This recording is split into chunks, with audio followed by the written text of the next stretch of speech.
Please help me solve this quadratic equation.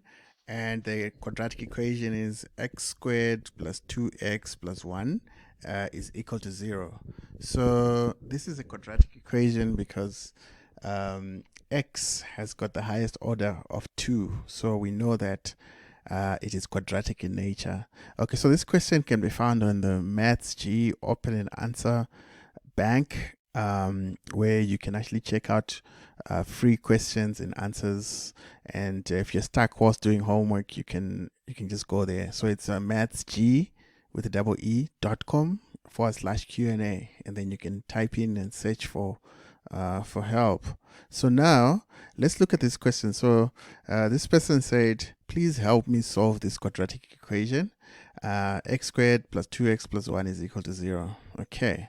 So I'm going to focus on these particular steps now, this answer that I gave, and it's been marked as the best answer.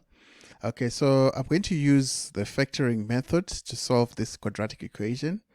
So the good thing is that this equation is already in the form ax squared plus bx plus c equal to 0, which is a standard form of a quadratic equation, meaning that a represents 1, b represents 2, and c is equal to 1.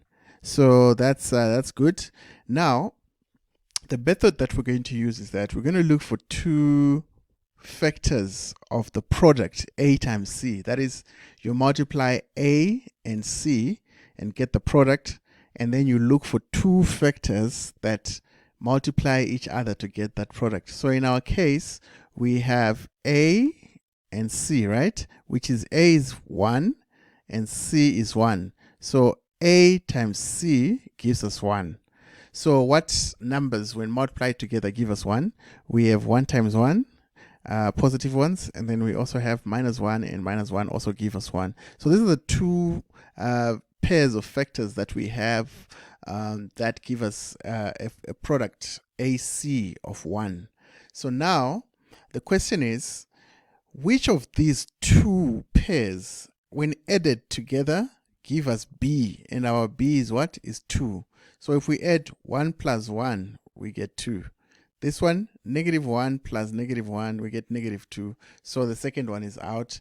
Our pair that we need is 1 and 1, right? So that's what we're saying here, to say since b is equal to 2, that means that 1 times 1 is a combination that adds up to 2. So let's rewrite this equation, the original equation that we had. Let's rewrite it in the factored form using our plus 1 and plus 1, right? So x plus 1 and x plus 1. So we have these two terms multiplying each other, right?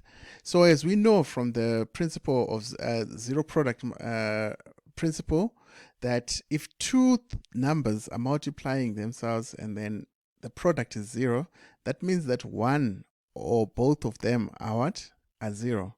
So that means that we're saying x plus 1 is equal to 0, right? Or, this should be or, not and. This should be or, right? So x plus 1 is equal to 0, which implies that if we take 1 to the other side, x is equal to negative 1, or x plus 1 is also equal to 0. So that means that our solution is such that it's actually x is equal to negative 1, and it happens twice. So that is the solution to our original quadratic equation, and I hope that this helped you get the point.